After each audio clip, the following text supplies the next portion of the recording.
Alright, what's good to YouTube? It's super cold outside. I've got my mate, my thermo, and this right here. I enjoy a nice mate every single day. On the super cold days, it's even better. Just because of like, you know, like hot tea on a cold day just warms you up, eh?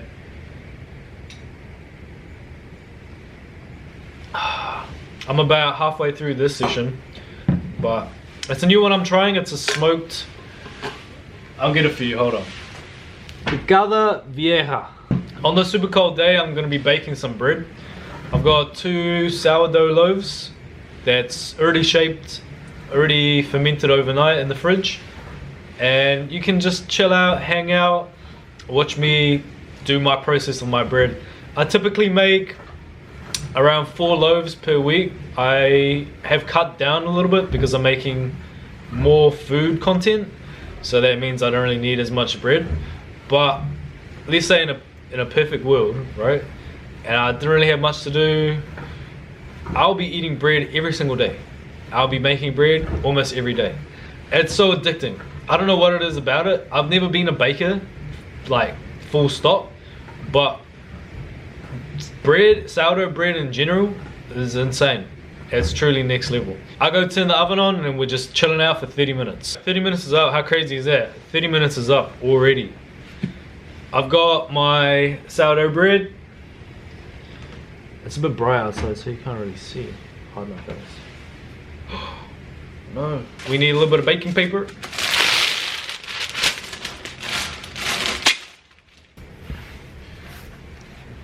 Bread goes on. I get one of these brushes and I just brush all the excess rice flour off. And I find it's better because I don't have one of those like socks or caps that stops it from sticking, but regardless, you have to rice flour anyway. So I might as well just like heavily rice flour the actual banneton. Little scraper, and then I'm scraping most of this rice flour off of the baking paper. One thing that's heavily improved my bread baking is getting alarm. I used to just raw dog it with the single razor blade, eh? It's all good. Used to get mean rises and stuff, but you lose out on a little bit of that control with that alarm provides. It's so hard to find alarms in New Zealand, eh? Most of it's just like drop shipping websites or whatever. All of it will come from China. And so when you're scoring bread, anything like that, the more you slice on a, what angle is this? I like going half of 45, which is like 20 something. And I can see the bread does this. That's how it's been resting. Go on my angle, follow that natural curve of the bread. Always better doing it in one smooth motion, and then I go back to do the edges. And bread is one of those things that it's all by feel way. Like, you got recipes, you can follow a recipe, all recipes will be different, but once you just internalize how bread is made, and then you put it in a formula that works for you, works for your mind, bro, I'm telling you right now, you'll be unstoppable. You'll be enjoying making bread almost every day. And then I'll just go again to emphasize the score, because sometimes the ear will like to stick, but you just go one time and then just go again, and then you have perfect ear every time. Spray bottle. I like to go heavy with the water. I'm going in with a little bit of rice flour on the side that is just not cut, just for contrast. I have a whole baking setup, eh? So I have a specific tea towel that I use, which is branded actually. Follow your true north. A lady designs these linen tea towels, and this is the best for bread making. I always use this for my bread, like religiously. As well as Shadow Whitaker's. Got my little oven mitt. This is a cast iron Dutch oven. Again, from another company, Ironclad Panco.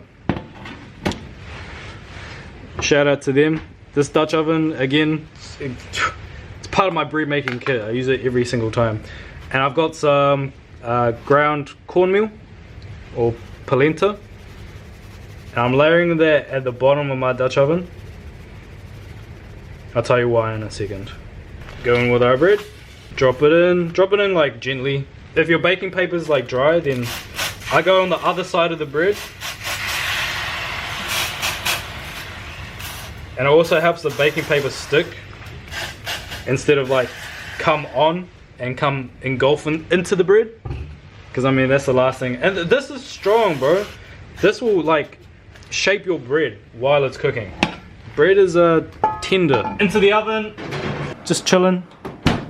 In you go, and then it cooks for, or bakes for, 30 minutes covered. And that's it. Now you can go continue on with your day. What I'm gonna do, drink lots of mate, plan, edit some future videos for you guys to enjoy. I'll show you what it looked like outside. Super grey. It's been real grey this week, apart from yesterday. Yesterday I smoked the duck. I'll show you guys.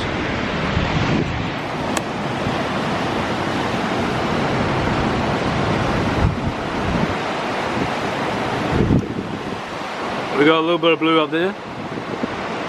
Can't even see the island. But that's okay. That is all good. Once the bread's in the oven, part of my routine, yeah, you see like little wet bits, crusty rice flour bits. That's just what happens, you know. Like my dough's sitting at around 75%, or I think it is 75% hydration. So that will happen, it's just part of it. Now what I do is I brush the excess rice flour all over those spots. Shake it around, shake it around. And then I'm gonna have a little bit of excess, right? So I'll tap that down. Tap that on the side, so that's just extras. Hold on. That's all the excess rice flour that's a little bit crusty in that. Don't really want that on the bread. Everything is out. You might as well just prep the banneton again. We go 1, 2, 3, and 4. 10 on the side. 1, 2, 1 for the top. 2 shakes for the side, and 1. And that's it. This is prepped again. Easy as. You know, I have made a bread and I accidentally put it in an unprepped banneton, and I was angry. I was livid, man. And I just chill on top of my microwave. It's like making bread is one of those processes where you need patience, and you need this, and you need to feel it, and you need to make your own recipe. And it's like you want to go through all of that effort, all of that mental effort, and you're not stressed, but it's stress when it turns out like shit. You know, took the bread, put it out on a baking paper, it ripped, bro, flat, pancake, sourdough pancakes. That's not fun. I never want to experience that again. So that's why I do it after it goes in the oven. And it's just easy, keeps my brain in line. 30 minutes is up. Take whatever you're cooking in now. Oh, ho, ho, ho. Look at that. Old mate knows what he's talking about. Let's analyze this real quick. So you can see that air separating quite nicely. And this is exactly what I'm talking about. That's this, right? Now picture this, but all over here. You see how that would affect the air? That's why you go through again. But that's okay, it's gonna give us some nice crispy bits. What we're gonna do is give it some direct heat. Got direct heat, this is going back in the oven. And we're gonna get some color on top of our bread. Gonna give us some nice crispy texture. Now another 20 minutes, another 20 minutes editing. Do whatever you need to do. Oh, since I'm making 2 breads today, the lid, I'm chucking that in the oven as well. And that's just to retain the heat in both the lid and the pot, because we're gonna have this rolling like a conveyor system, like a factory. I was so obsessed with sourdough, mid to late October, yeah, last year, 2022. Naturally, I'm one of those people that just pick up on things, you know, just have like inherited skill. But bread, one, crushed my ego, humbled the hell out of me, and for some reason I just couldn't get it. All of what I seen on the internet, on forums, and I'm talking about bread as in sourdough. You know, you can make a yeasted bread pretty easily, but sourdough is just one of those communities that it's such a niche. I think the people within the community estimate that it's like, for a home baker to have their first like perfect loaf will take like a year. That in itself is like incredible. Like, you need a whole year. And I guess it's just like a hobby, right? It's just like any other hobby. It takes practice, time, determination. But holy shit, like, I'm a food content creator. Like, sourdough should be like not easy, but it should come to me as easy as other food does. And just the fact that it didn't put me in a whole cycle of a fucking whirlwind. I was angry, irritated, didn't know what the hell was going on. Hours and hours and hours of research. The time it takes, like sometimes you don't know, and you know, you're just figuring out your way. I lost sleep over sourdough. I wake up in the middle of the night, you know, write stuff down. What happened with this one? What could be better with the next one? And I was like almost every day. But I found a system that works real well. And that's the whole key, because a lot of the sourdough content out there, I'm not talking mad shit about it, I'm just talking a little bit of shit. It's so unattainable to like the normal person. And to be honest, when I don't want to say clocked it, but I got my first perfect loaf around late November. So it took me, I remember it took me 3 weeks to get like my first perfect loaf. Perfect air, everything was all good. I'm not saying that to gloat, but I'm saying that as if you're getting into sourdough, it's a massive challenge. You need to have not only patience, but there's so many variables that go into it. And the content out there, look, I'm talking a little bit of shit here, but not a lot. It's unattainable for people that don't want to spend the whole day, you know, folding bread, coil folding, laminating. You need to have your daily schedule and make the bread work for you. You can't work for the bread. Replay that again and again and again until it sinks in. And then now I'm up to making 2 loaves every time I make bread. Most of the time I just give the other loaf away because it's an incredible gift. It's so cool. And I love making bread. I think it's one of those things that mentally it just feels right, you know. I done a series on my Instagram and stuff. It's called Levels of Bread. I think I uploaded some on YouTube as well. And there was different levels of bread. I still need to continue it. But there was like beginner, intermediate, and expert. So the beginner was like a no-knead homemade artisan bread. Intermediate was a starter bread. So I used the Polish. And then the expert bread was a sourdough. And when I was going through making these breads, the homemade artisan bread, you know, it's standard, it's all good. And then I got into the Polish bread. That was so good for the convenience aspect. Like, there was nowhere near the same amount of variables. You could just bust it out, same day bread, and it'll taste bloody delicious. It was so good. I lost heaps of weight when I was going through all these different bread phases too.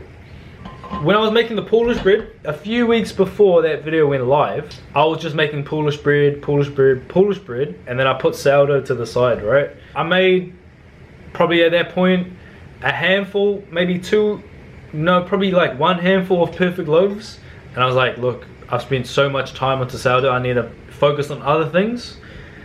Fucking Polish bread was like right there. You need bread, yeah, same day. You accidentally degas it, yeah, not the end of the world. It's yeast, it just pumps it out again. And once I uploaded that video, I'm like, oh, okay, now it's time for the sourdough. Oh my god, I was so out of practice with sourdough because I only made like a handful, right? Now I've made, I'll say, like pretty close to 50 perfect loaves, or like perfect loaves. If it has shape, if it has height, taste, and texture. You can probably add one more, but off the top of my head, that's it. Getting back into sourdough, tough as. And I needed to upload a video that week because I think they were like in consecutive weeks, and the sourdough I uploaded was so bad. It was so bad. in between that time, I made a sourdough and I didn't film it, and it was perfect, right? Then I made a sourdough again, it flopped. After that, it was average, and I uploaded the average looking sourdough. So if you see my Instagram reel or see the sourdough, whatever levels of bread, that sourdough, I'll classify that as average. So everything better than that is like, in my mind, like I classify as like perfect. Well, it's not.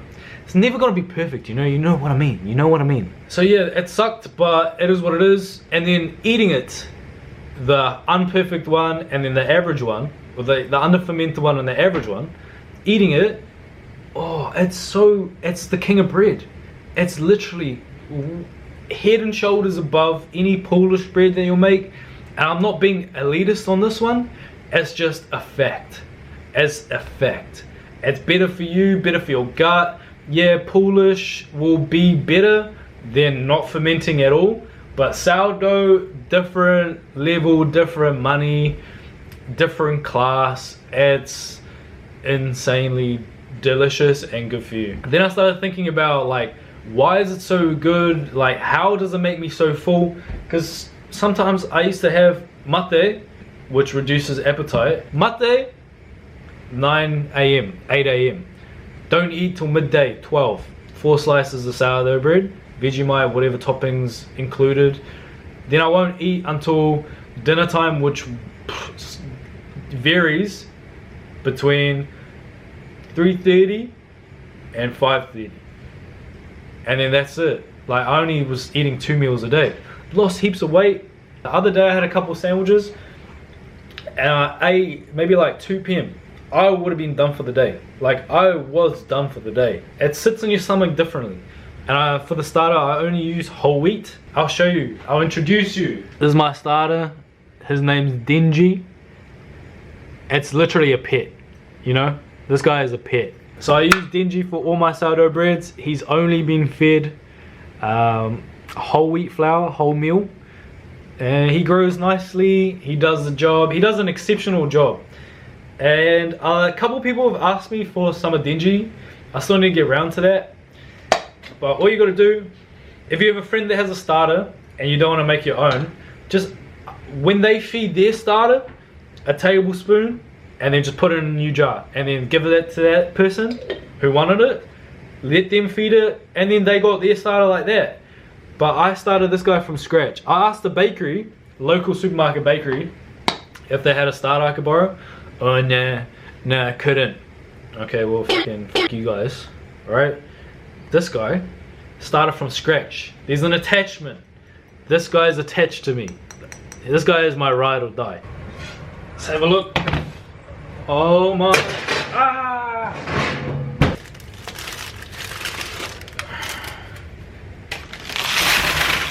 beautifully golden. Such a beautiful brown hue. You can see nice open air, and it's high. It's a pretty high bread, almost like a balloon or a ball. To test if it's fully cooked, if you're new to baking or anything like that, flip it over. It should sound hollow. Bread number 1 done. It's so hot, so that's why you can't eat it straight away, because inside of this, it's still gonna keep cooking. And I give my breads probably at least an hour and a half. Like, I don't even think about it when it comes to the oven, because I know I'm not gonna be eating it. If you were to cut it straight away, I'm not gonna say you're gonna ruin it, but it wouldn't be as nice throughout the next day.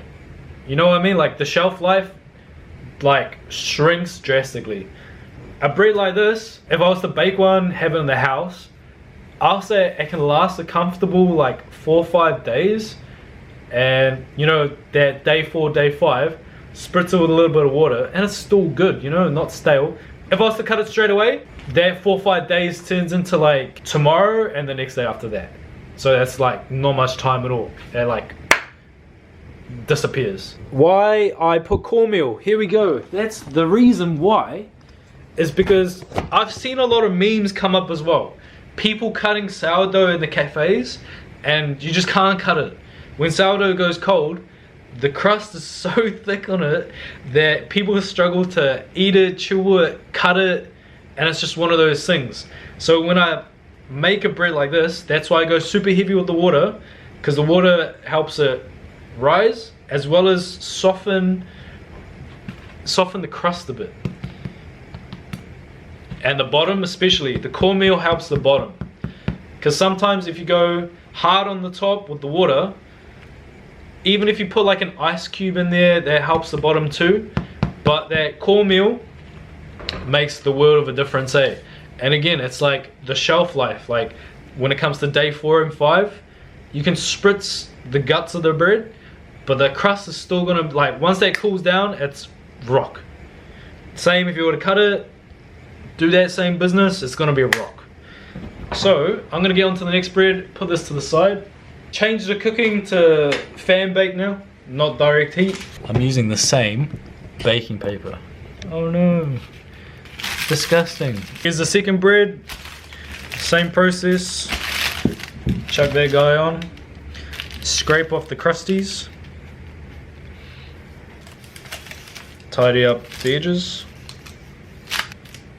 So lift up the air a little bit and then just go. Now water, that's way more of a conservative spray on this top bit, because I'm gonna do a pattern. So I've got a set of stencils here. They're quite a nice size, you know. I can fit 2 on there, and then I'll make it a game to see what I'm gonna get. Maybe I'll close my eyes or whatever. But I like to go from 2 different spots as well. So pull out the one that I will be using, go again, and then just so I'm not cheating. And this one came out first, so this one. A snowflake and a circle thing. On there, just give it a brush. It's gonna turn into like a bit of a paste, and it's gonna help our stencil stick. Stencils are one of those things that's like, you're at the end process of the bread. It's so easy to mess it up. Even the design. Takes a little bit of like nuance, you know? It doesn't really matter if they super in line, because all the ears will be different. I've got my rice flour and I'm going from a little bit higher than usual. 1, 2, 3. And with this, when I do patterns and stuff, I find less is more, typically. Once we have it, peel, peel, peel.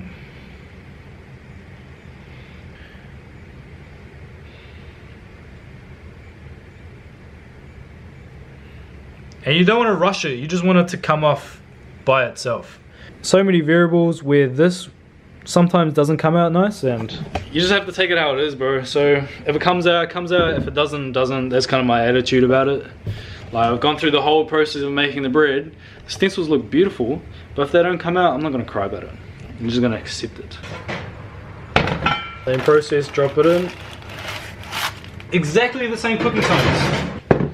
So I mean, bread's bread, bro. You gotta make it work with yourself. Woo! Have a look at that. That's the ear. That's why it's important, in my mind, to do it twice. Pattern looking pretty good. Again, got that delicious ball shape. Nice crispy ear, high, golden brown. Woohoo! I think the breads look quite nice on the wood.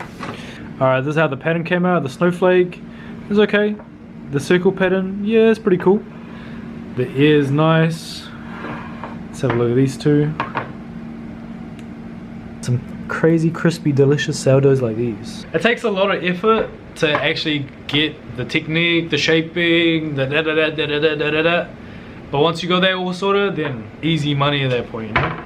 I don't do no orderlies, nothing like that. I make it as simple as I can, because 1, I'm a very lazy person, and 2, I don't want to be spending the whole day make bread.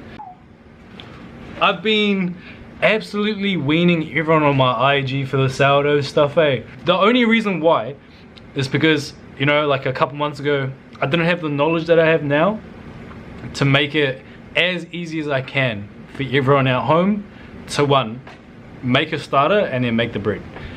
But that's it. Make sure you like, comment, share, subscribe. I hope you enjoy the content, and I'll catch all of you guys on the next one.